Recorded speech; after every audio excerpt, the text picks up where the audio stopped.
The first thing Mirachin noticed when she opened her eyes was the silence. Not the comfortable silence of her bedroom on the colony ship, but something deeper, heavier, like the forest itself was holding its breath. Her head throbbed. She tried to sit up and winced as pain shot through her shoulder. The emergency harness had left deep bruises across her chest. Around her, pieces of twisted metal lay scattered among strange purple ferns that reached up to her waist. The survival pod had torn through the canopy and buried itself in the soft earth, leaving a trail of broken branches behind. Mira touched her face and felt dry blood on her temple. Her hands were shaking. She forced herself to breathe slowly, the way her father had taught her during emergency drills. Think, remember, what happened? The survey shuttle. Her parents taking readings of the southern continent. Then alarms blaring. Her mother shouting to get to the escape pod. The terrible spinning sensation as they fell through the atmosphere. After that, nothing but darkness. She looked around the clearing where she had crashed. 2 suns hung low in the sky, one orange and one pale yellow, casting double shadows through the enormous trees. This was Verdana 7, the frontier world where humanity had built 3 small settlements over the past 2 years. But which part? How far from home? Mira found her survival pack wedged under a piece of hull plating. Inside were ration bars, a basic medical kit, water purification tablets, and her father's field journal. She pulled out the emergency communicator and pressed the activation button. Nothing. The screen remained black. She tried again. Still nothing. The crash must have damaged something vital inside. A sound made her freeze. Something large was moving through the undergrowth.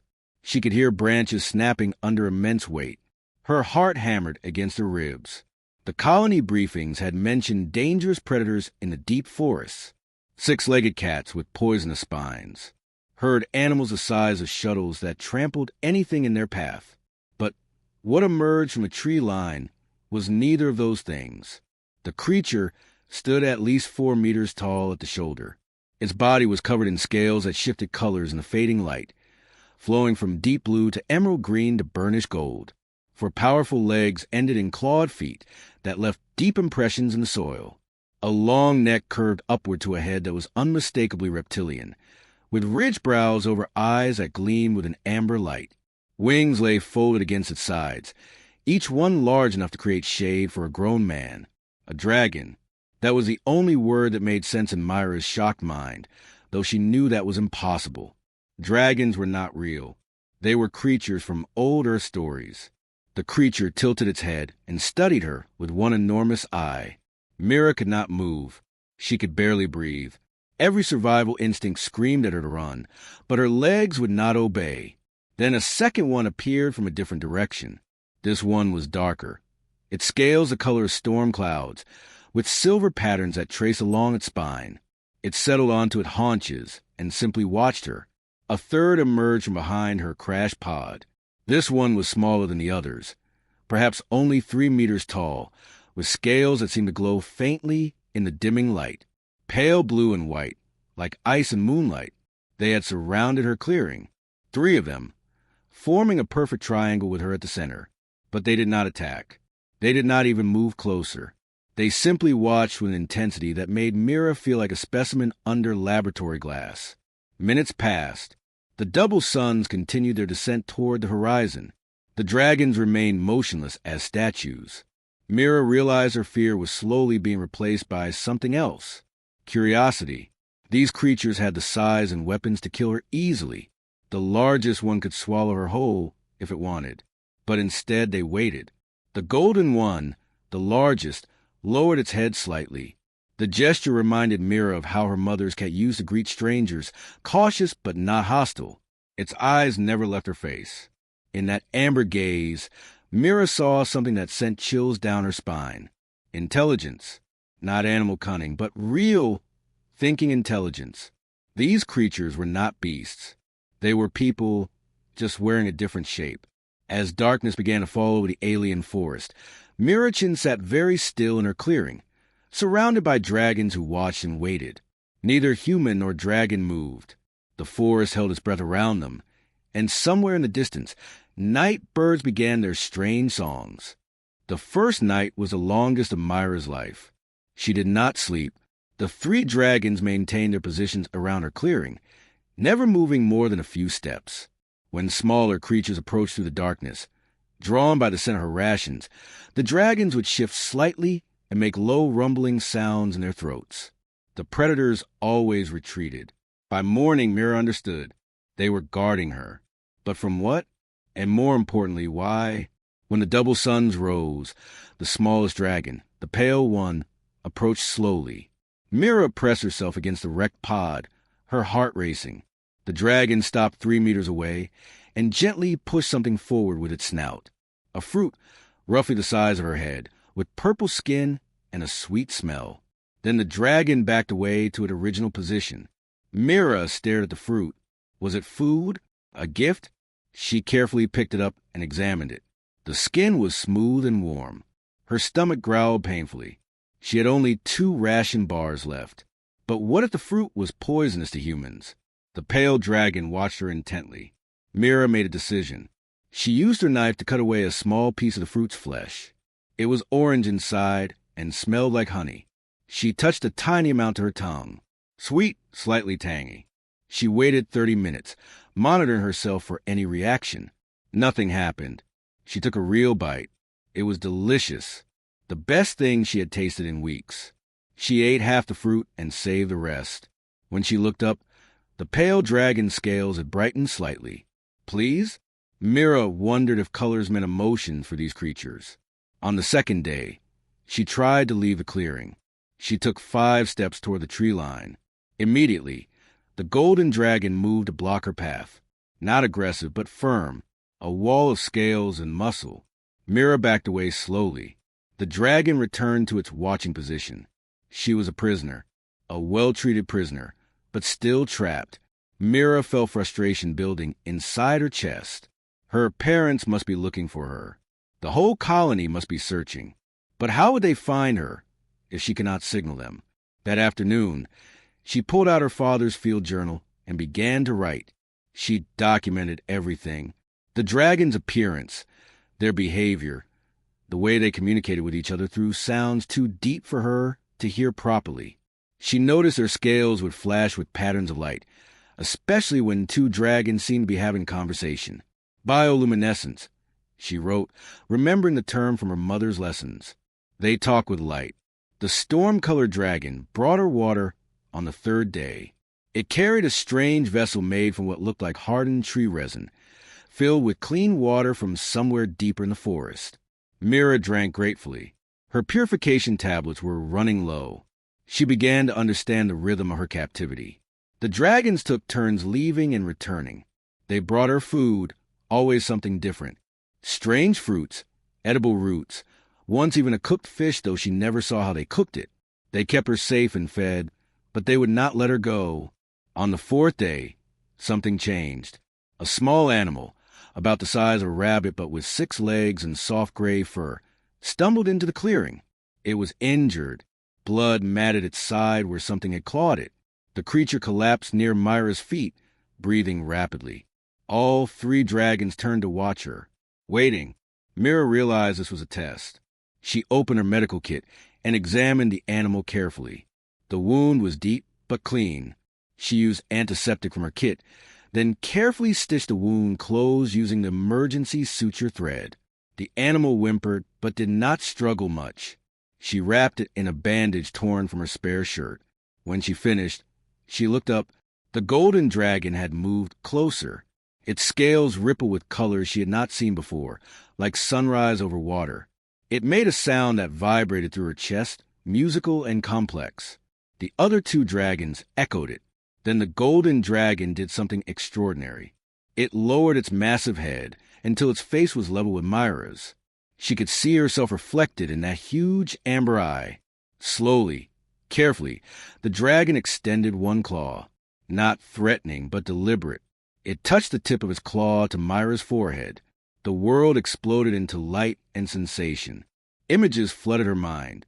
She saw the colony from above, saw shuttles landing on Verdana. 7, saw humans building and exploring. She saw herself, small and alone in the forest.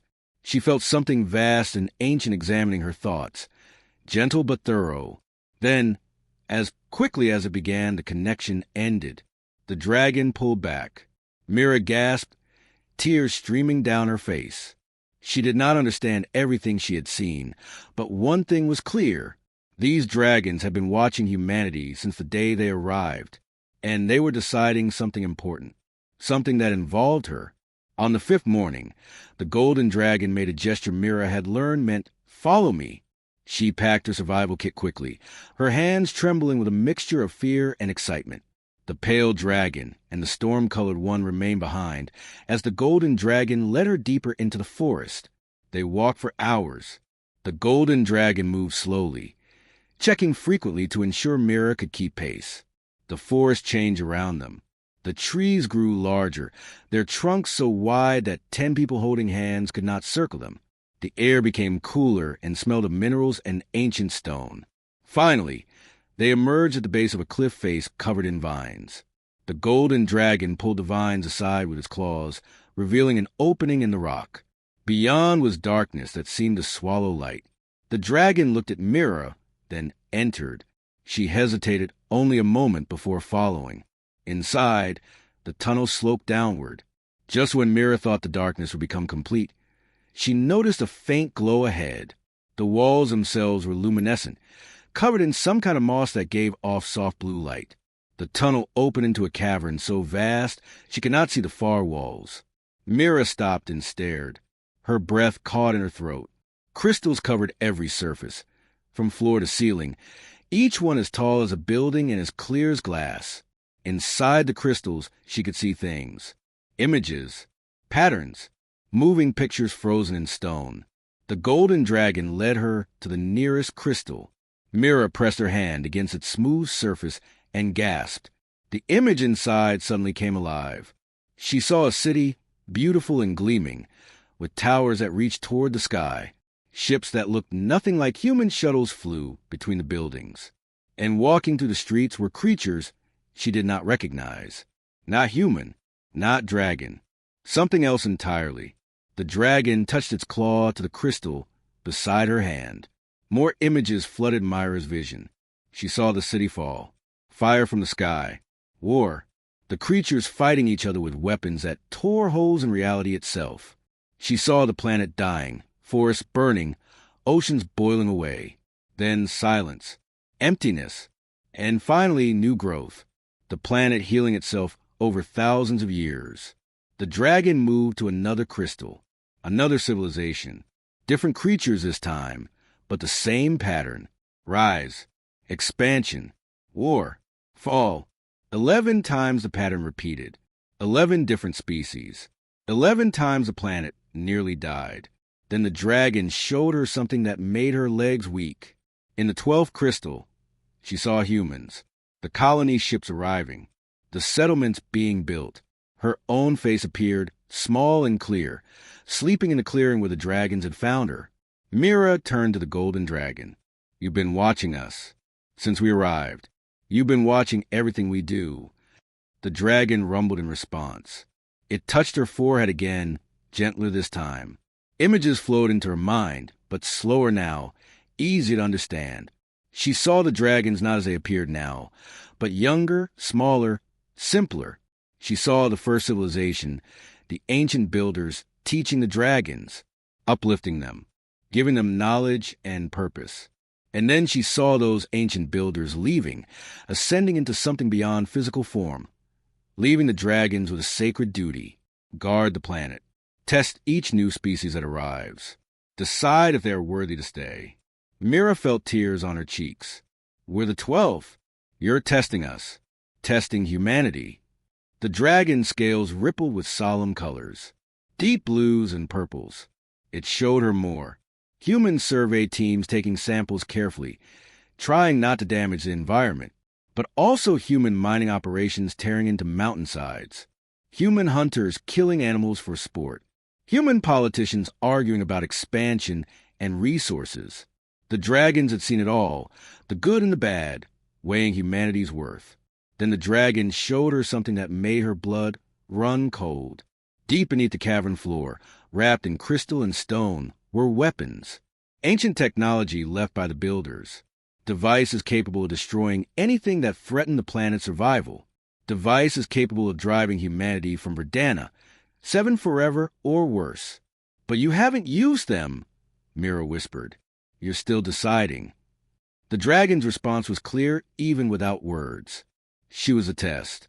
A lost human child, alone and vulnerable. Would she show cruelty or kindness? Fear or courage? Selfishness or compassion? They had diverted her shuttle deliberately. Everything that happened was part of their evaluation. The dragon led her to one final crystal, larger than all the others. This one was empty, waiting to be filled. Mira understood. This crystal would hold humanity's story. The question was whether that story would end in partnership or in ruin. The golden dragon looked at her with those ancient amber eyes. Mira realized the creature had a name in its own language, something that felt like ember and scale and eternal watching. She thought of it as Ember Scale. What do I need to do? Mira asked quietly. How do I prove we're worthy? Ember Scale touched her mind one more time. The answer was simple and terrifying. Go back. Show us what humans truly are. The journey back took 2 days. Ember Scale moved faster now, with purpose, and 2 other dragons joined them. Mira recognized the pale one, but the 4th was new. With copper-colored scales that gleamed like polished metal. They traveled in formation, with Mira riding on Ember Scale's broad back when she grew too tired to walk. As they approached the human settlement borders, Mira felt her stomach twist with anxiety. Everything depended on what happened next. How would the colonists react? Would they see the dragons as friends or threats? She thought of the 11 fallen civilizations and prayed humanity would be different. On the afternoon of the 2nd day, they encountered the patrol, 6 soldiers in full combat gear, sweeping through the forest in a search pattern. The moment they saw the dragons, weapons came up, targeting lasers painted red dots across Ember Scale's chest. Contact! We have contact with hostile wildlife, the patrol leader shouted into his comm multiple large predators, and they have the Chun girl. No! Mira screamed. She slid down from Ember Scale's back and ran forward, placing herself directly between the soldiers and the dragons. Don't shoot. They're not hostile. They saved me. The patrol leader, a hard-faced man named Sergeant Morrison, kept his rifle aimed. Step aside, kid. Those things are dangerous. They're intelligent. They're people. Myra's voice cracked with desperation. Please, you have to listen to me. They've been watching us since we arrived. They're testing us. If we attack them, we fail. Do you understand? Humanity fails. Morrison's finger rested on the trigger. Behind Mira, she could feel Ember Scale's presence, could sense the other dragons tensing. They could kill these soldiers in seconds. She knew that now, but they were waiting, letting her speak, letting humanity choose. Sergeant, I'm ordering you to stand down. A new voice cut through the tension. Myra's mother pushed through the soldiers, her face pale but determined. Behind her came Myra's father and a tall woman in civilian clothes with gray hair and sharp eyes. Dr. Chen, these creatures have your daughter, Morrison protested. No, Sergeant. These creatures protected my daughter. Myra's mother walked forward slowly, her hands visible and empty. She studied the dragons with the trained eye of a xenobiologist. Look at their posture. Look at their eyes. They're watching us, evaluating us. This is first contact. Real first contact. The tall woman stepped forward. I'm Director Okafor, Colonial Governor.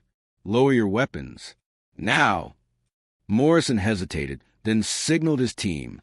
The rifles dropped, though the soldiers remained tense and ready.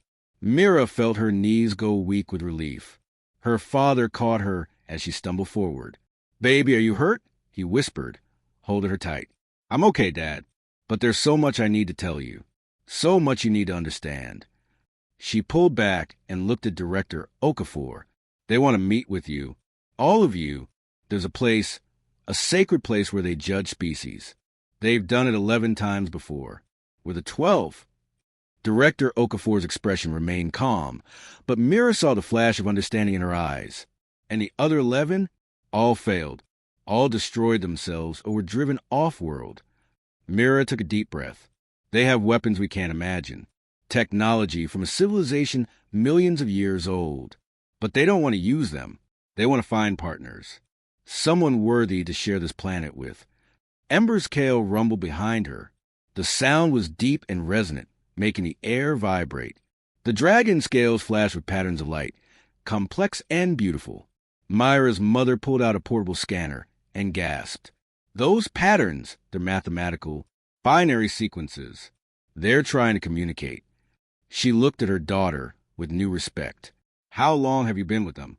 5 days. They taught me, not with words, but with visions. They can share thoughts, memories, feelings.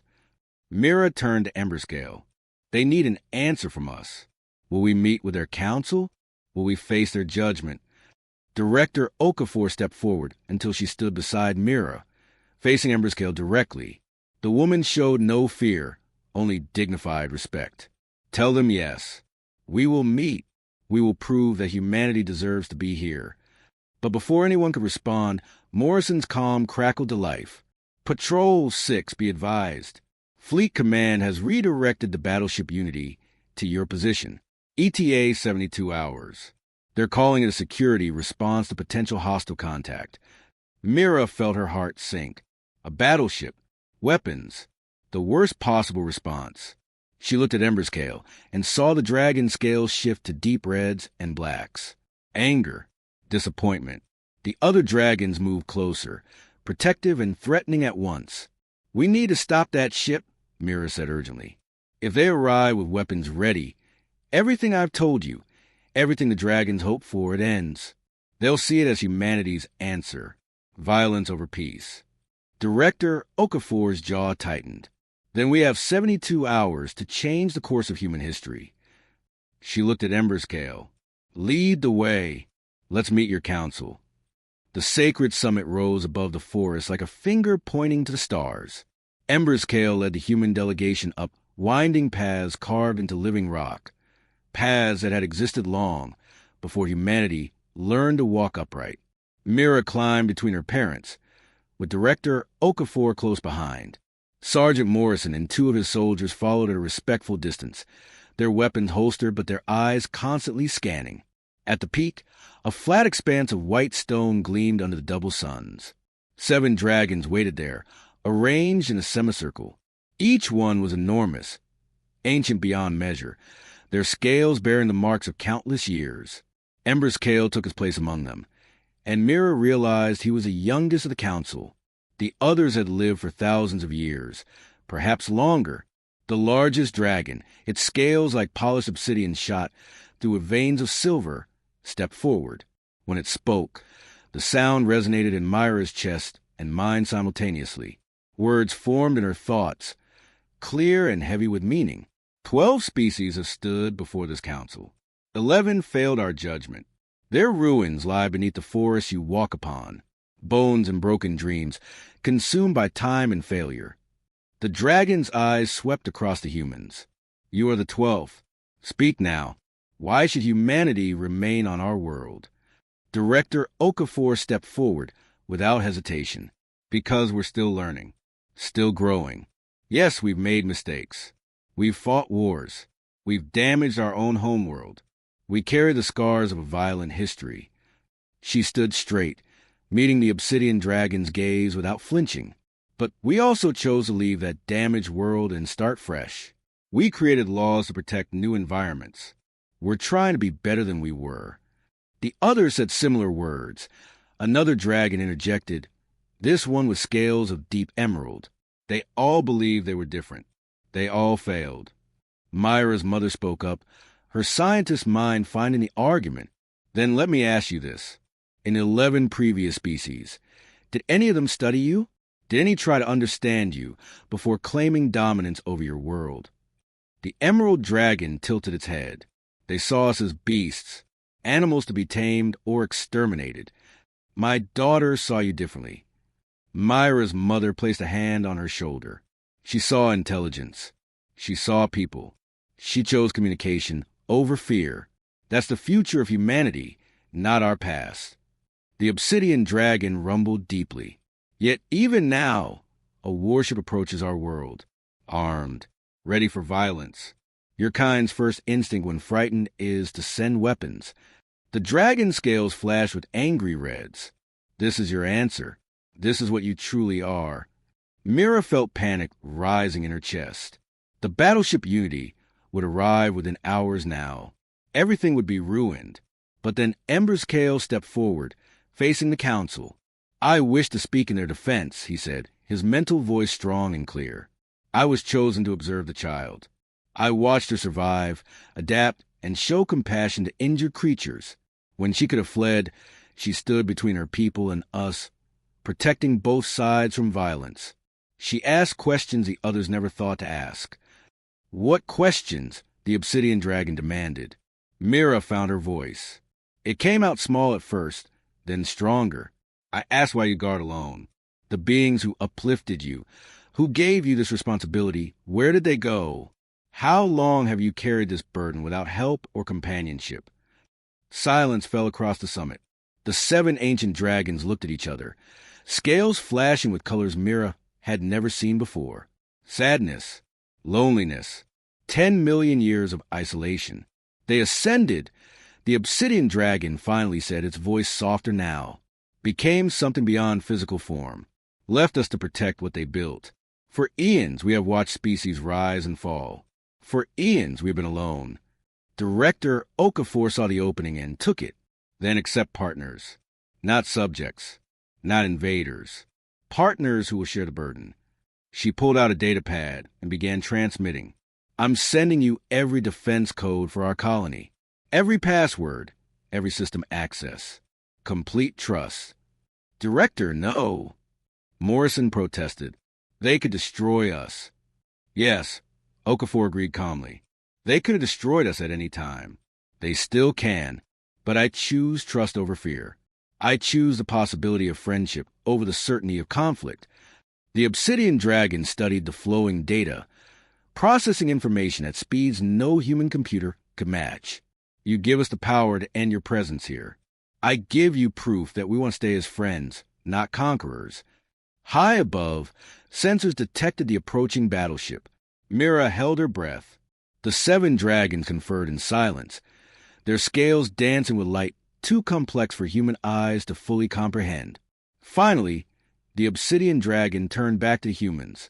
Your species is flawed, young, impulsive. A long pause. But you asked a question no other species thought to ask. You offered trust when strategy demanded caution. You saw us as people, not obstacles. The dragon scales shifted to warm golds and gentle blues. Humanity passes, not because you are perfect, but because you still can grow, because you offer to share our burden rather than add to it. Ember's Kale moved to stand beside Mira. His scales glowed with joy. Welcome, partners, he said. Let us face the future together. As the battleship Unity entered orbit, its sensors detected something that made the captain halt all aggressive protocols. The human colony's defensive grid had merged seamlessly with an unknown technology far more advanced than anything in the fleet database. And at the summit of the sacred mountain, humans and dragons stood together, broadcasting a single unified message. First contact successful. Stand down. A new alliance begins today. Mira looked out over the forest of Verdana, 7, her hand resting on Emberscale's scaled foreleg. Behind her stood her parents. Beside her stood ancient guardians no longer alone. And ahead lay a future neither species would face in isolation again. The 12th crystal in the cavern below would tell a different story than the 11 that came before. Not a story of failure, but a hope. Not an ending, but a beginning.